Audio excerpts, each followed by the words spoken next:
Okay, Minorcan Navy here. You're looking at the NTSB preliminary report. I decided to throw this in there if you guys want to go back. If you don't have the link, well, here it is. You can kind of pause on these different pages if you want to read it. A lot of interesting information in there about what they have preliminarily found out regarding the Dali and the condition she was in there when the blackout occurred. They still have a lot of investigation to do, but it does kind of shed a little bit of light on what might possibly have gone on there.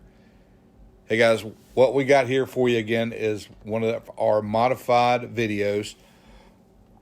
This is taken from today on May the 15th, and it is pretty much the Chesapeake 1000 and the Claw show.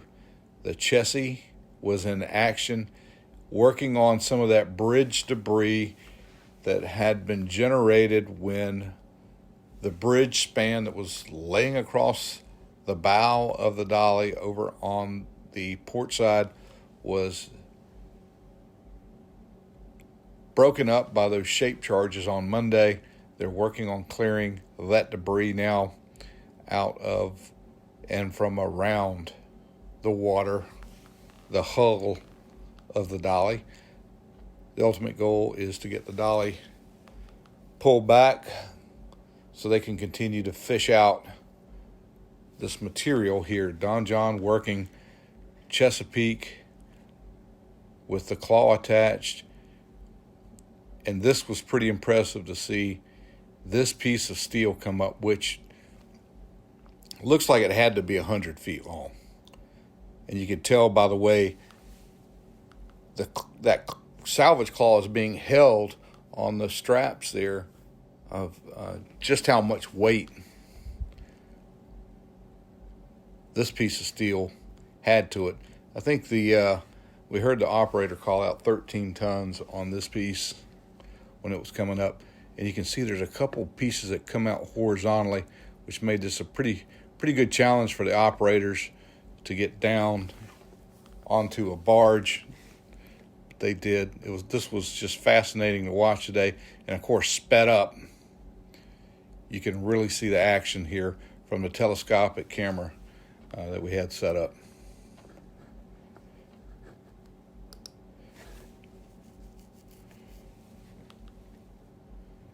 Still a lot of material to get out of the water. Still a lot of way to go before they can move the ship, but they're making some tremendous headway. And it got dark, and these guys were at it until 5:30 or so. It was dark at my site when they shut down.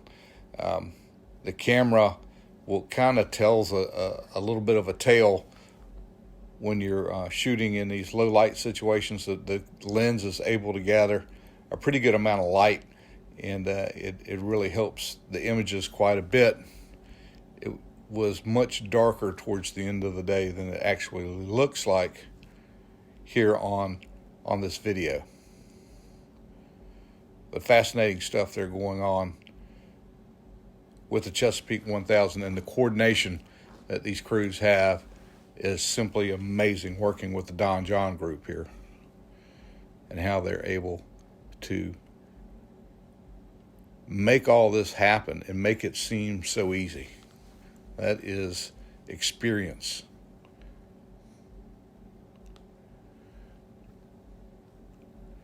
Well, I know we've got quite a bit more to go, and we're planning on being back out again for another live stream tomorrow, at least by 10. We may be out earlier.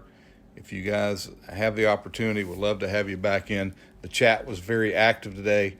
We've been hearing a little bit about what's going on in Texas with a fuel barge that has struck another rail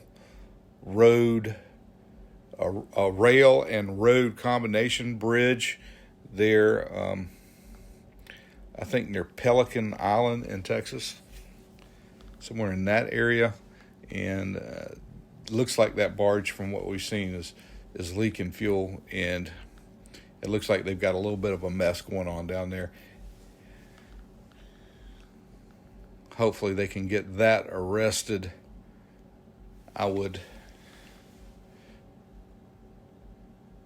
like to go down and take a look at that, but right now, to me, the big story and the issue is the Port of Baltimore here and getting it open. So we're going to continue to carry on with this story. We're so invested into this story here with the Francis Scott Key Bridge and the Port of Baltimore being reopened. I want to tell this story as best I can, and I need to be here to do that. So we'll continue to monitor what's going on down in Texas with that fuel barge. And, of course, a lot of people in the chat were engaging, so actually have some of our viewers are actually from over that way and have given us some pretty good reports in the chat. So that's been pretty interesting to see and to have them with us. We saw the Chesapeake get the one piece up, and then they go back and they grab another piece and they bring it back over as well. Guys, this is a lot of coordination that goes on with all the crews involved with this type of work. We want these guys to continue to work as quickly as they possible, but we don't want to see them sacrifice any part of the safety aspect. Want everybody to come home from this operation. And again, these bridge pieces are just massive with a lot of jagged edges and a lot of weight. You can imagine just how careful these guys really need to be. Well, I think that's going to do it for the video today. Again, guys, thanks for watching.